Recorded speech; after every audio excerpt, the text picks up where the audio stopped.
Hear me now, for I am the Oracle Queen. It is mine to know what is, what has been, and what will be. Lorath went wherever the knight shoved him, and it was not nice about it. And with every step he knew that he was being followed. Not pursued, for the figure in a cloak of shadows never seemed to try to catch him. Instead, the thing frightened him so completely that he fled from it. His polearm was at the ready, but he dared not draw it for fear of learning that his pursuer could not be killed. Lorath was no coward. He had survived many battles, but this felt different. And so he fled, as he had for days, staggering on without sleep until he chanced upon this town. He checked into the first inn he found, one with a heavy oaken door banded with iron. The shadow did not come inside, and for a while his hopes rose. Had it moved on? Was it merely some ordinary traveler following the same road? He concocted lie upon lie to try to change horror into misunderstanding. Then, as he prepared to climb beneath the furs of his narrow bed, he glanced out the window for one last look to prove his fears were groundless. It stood there, on the pavement on the far side of the street, a shapeless thing, black as the shadows beneath the eaves. Lorath could see no face, no glimpse of skin or blade, only darkness. Waiting. Lorath had no faith, no light, no one to pray to, no saints who might listen to him. Even so, he looked from the thing to the pale, indifferent face of the moon and spoke a single word. Please. But of whom or what? Even he could not say. He went to bed, yet there was no refuge there. Everyone he had ever failed appeared in his restlessness. The friends, the allies, everyone who trusted him to their peril and doom found him, and they clustered around him like a pack of killers. They stabbed him with words instead of knives, and even though he cried for mercy, he got none. Lorath could not recall when he rose from that pointless rest, but he dressed and went back out into the night. It was as if his body woke before his mind, and when awareness caught up, he was already on the edge of town with the unknown wilds beyond. The buildings were old and weirdly crooked, like they had grown up here rather than been built. The edges were soft with mold, and shingles dangled from their last rusted nails. Shutters banged open and shut like the lungs of some dying beast. The upper windows were mostly dark except for a few panes where desperate yellow glows spoke of someone huddled inside trying to pull warmth where none seemed to exist. "Help me," he murmured to the empty street, his words soft yet still too loud, too crass and jarring.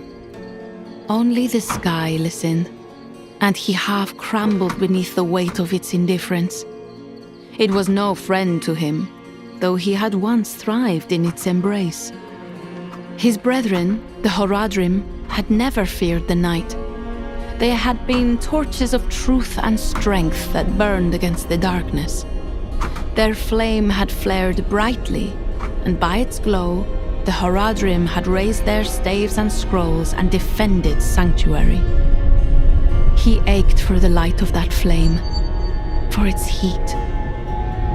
Lorath did not need to turn around to see if the shadowy creature followed.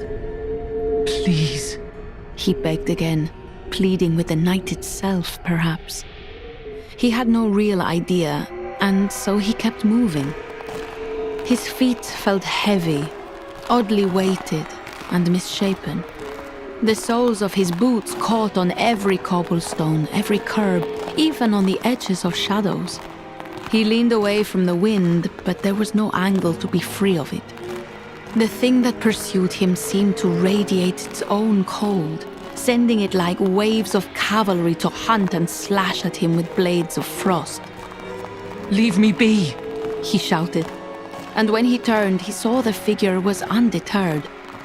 His next cry was wordless, merely a sound of fear and desperation, and he tried to go faster. Tried.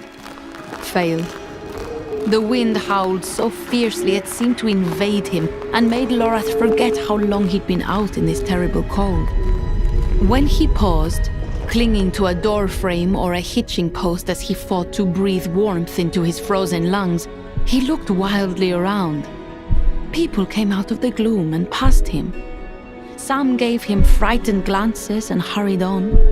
Others sneered the way folks will when they encounter someone who has fallen from grace. Some of the faces were familiar, but he was unsure if his judgment was intact. He saw others of the Horadrim, but each of them carried the marks of the wounds, blades or claws or spells that had killed them. Was this some kind of magic? Had he been tricked into a spell? He kept walking, leaving the town far behind as he climbed into the hills and blundered through dark canyons. Then a shocking awareness slapped him to stillness and he stopped, swaying and gaping, barely able to breathe because of what he saw. Something that could not be here. Something he was sure was far, far away. Before him, standing crooked in the ashy remains of a burned forest, stood a single living tree. Somehow, impossibly, his wandering had brought him to the Tree of Whispers. He recoiled. "No," he cried. "I cannot be here. I cannot have come this far." The midnight wind snickered as it blew past him. Lorath looked desperately around. Why here and why now? Had he not traded himself to this tree for a path that ended in Lilith's defeat? Yes, but things had only gotten worse. Mephisto, Lord of Hatred, had been freed. So much sacrifice, and now things were worse. Far, far worse. For the soul of evil was abroad in the world. He felt the incalculable weight of it dragging him as he took small steps toward that tree. He turned around and saw that the shadowy figure was still there, standing 100 paces back, its tattered cloak fluttering in the icy wind. "It drove me here," he thought. "It made me come to this terrible place. But why? What does it want with me?" Above him, the clouds parted to allow the moon to spill light down on where he stood. Lorath felt his heart beating like cold fists on the walls of his chest. Reality lay in bloody pieces all around him. He realized that he stood on a plain of withered gray grass that seemed perpetually bent and frozen into painful shapes. Cloud-gray centipedes crawled through the weeds with agonizing slowness. Mushrooms as broad as shields leaned crookedly on their bloated stems, and the sky was the color of a fresh bruise. The Tree of Whispers was before him, its arthritic branches reaching out in all directions.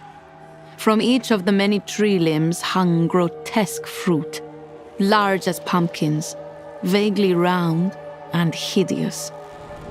A voice called, "Ah, here he is, old lonesome Lorath." He turned, at first expecting that voice to have come from his shadowy pursuer, but deep in his heart he knew the voice came from the closest of those ghastly fruits. Not a fruit at all, he knew, nor even a gourd. From each branch hung a human head, not dead and bloody, hung as trophies, but alive. They were part of the Tree of Whispers. It was their expired tongues who spoke, and Lorath thought he knew why. "No," he protested. "It is not my time yet. The war still rages." The hanging heads mocked him with cruel laughter. Blood sprayed from their mouths and ran in scarlet tears from their eyes. "All ye have abandoned Lorath," whispered another. A third sneered at him. "Behold he who fails everyone in his path." Lorath pressed his hands over his ears. "It's not true," he stammered. "Tell that to all you have left in your wake," cried the heads. "No, I have kept my vow." "Tell that to Donan," mocked one of them. "For you failed him." "Tell it to Neyrel or Tyrael," mocked another.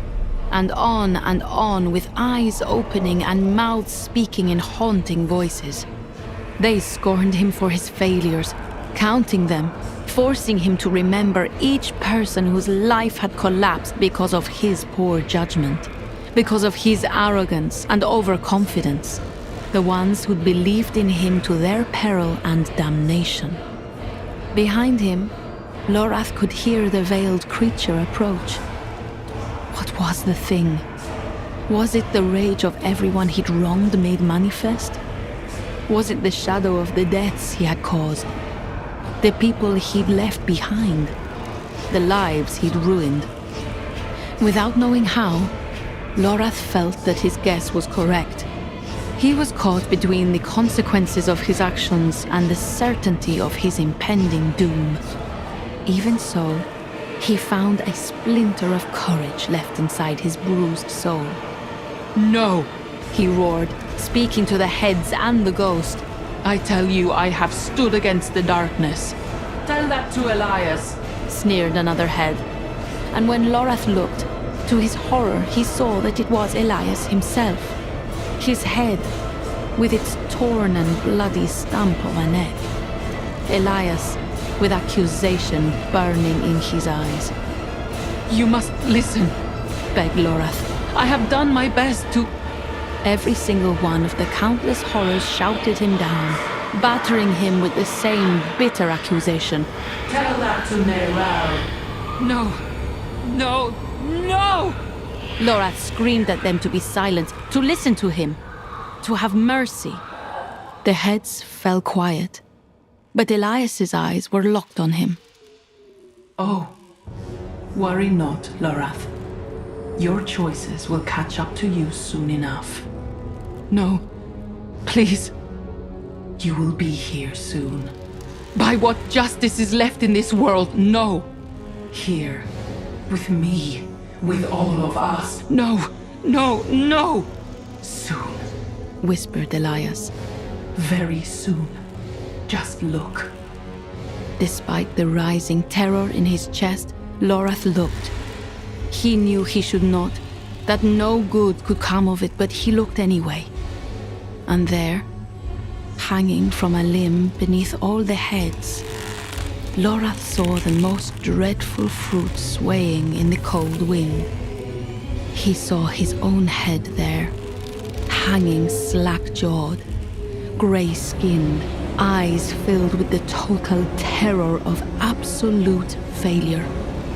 Lorath turned and saw the spirit of vengeance raise its arms and then explode, tearing itself into a flock of night-black crows. They swarmed toward him, battering him, driving him to his knees. Lorath screamed himself out of that terrible place. He screamed his way across the worlds of darkness. He screamed himself back into the bed in the sad little inn where he had lain the whole time. He turned and saw a crow perched on the windowsill. Its eyes were black within black and yet seemed to burn with a cold fire.